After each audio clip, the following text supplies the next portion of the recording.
रायजो राजा नोंथांमोन बे समाव नोंथांमोननो होनो थांगासिनो दं जेनेरेल एनाउन्समेन्ट फोसाव बिलाइ मानोना 13 मार्च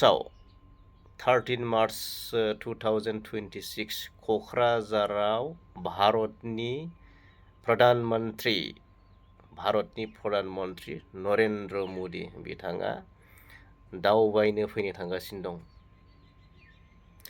आरो बे समाव प्रेस मिटनि गेजेरजों जोंहा आसामनि केबिनेट मन्त्रि मिनिस्टार जयन्त मुल्ला बरुवा सार बिथाङा मा फोरमायखो नोंथांमोना एसे खोनासंनानै लादो एसे जयन्त मुल्ला सार बिथांनि जि एनाउन्समेन्ट फर पाब्लिक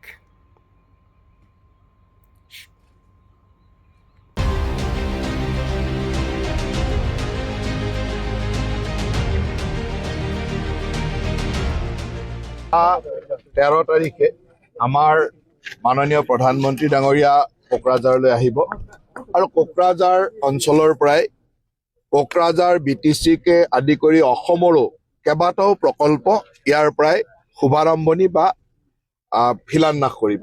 গতিকে এতিয়ালৈকে কি প্ৰকল্প কৰিব সেইটো প্ৰধানমন্ত্ৰীৰ কাৰ্যালয়ৰ পৰা আহিব আৰু আমাৰ কথাটো হ'ল যে প্ৰধানমন্ত্ৰী ডাঙৰীয়া কোকৰাঝাৰলৈ আহিব আমাৰ কাৰণে এটা আনন্দৰ কথা আৰু এই কোকৰাঝাৰ ভ্ৰমণৰ সময়ত এখন ডাঙৰ জনসভা তেখেতে ইয়াত সম্বোধন কৰিব।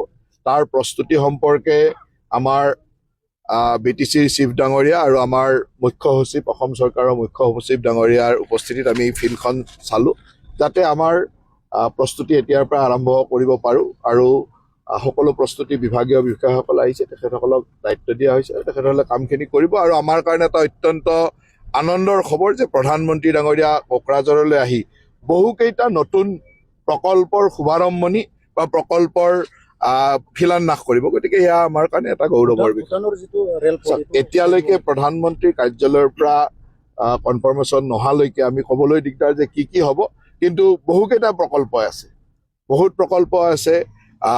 আমাৰ ষ্টেট গভৰ্ণমেণ্টৰো আছে, চেন্ট্ৰেল গভৰ্ণমেণ্টৰো আছে, ৰেলৱে ডিপাৰ্টমেণ্টৰো আছে, গোটেইখিনি একেলগে কৰিব। কিমান লাখ মানুহ কোকৰাঝাৰততো সাধাৰণতে ইয়াত এনেকুৱা ধৰণৰ সভা কৰিলে মিনিমাম 1.5-2 লাখ মানুহতো হয়েই। গতিকে এইবাৰ উৎসাহ আৰু আছে, সন্মুখত নিৰ্বাচন আছে, মইতো ভাবো যে 1.5-2 লাখ মানুহৰ সমাগম নিশ্চিত হ'ব। এতিয়াতো এইবিলাক ডেভেলপমেণ্টৰ কাম, উন্নয়নৰ কাম চলি আছে। নিৰ্বাচন আহিলেতো নিৰ্বাচনী ৰণসিঙাৰ দৰে যেনেই লাগে, কিন্তু কথাটো হ'ল যে এয়া চৰকাৰী কাৰ্যসূচী আৰু উন্নয়নৰ বা ডেভেলপমেণ্টৰ কাৰ্যসূচী। দুদিনীয়া ভ্ৰমণসূচী হ'ব। তেখেতে 13 তাৰিখে আহিব, 13 তাৰিখে কোকৰাঝাৰত এখন সভা কৰিব, সন্ধিয়ালৈকে গৈ গুৱাহাটীত এখন সভা কৰিব আৰু 14 তাৰিখে ৰাতিপুৱা শিলচৰত এখন সভা কৰিব। গতিকে দুদিনীয়া ভ্ৰমণসূচীলৈ আমাৰ প্ৰধানমন্ত্ৰী ডাঙৰীয়া আহিব। কোকৰাঝাৰ, গুৱাহাটী আৰু শিলচৰ এই তিনিটা ঠাইতে কাৰ্যসূচী হ'ব।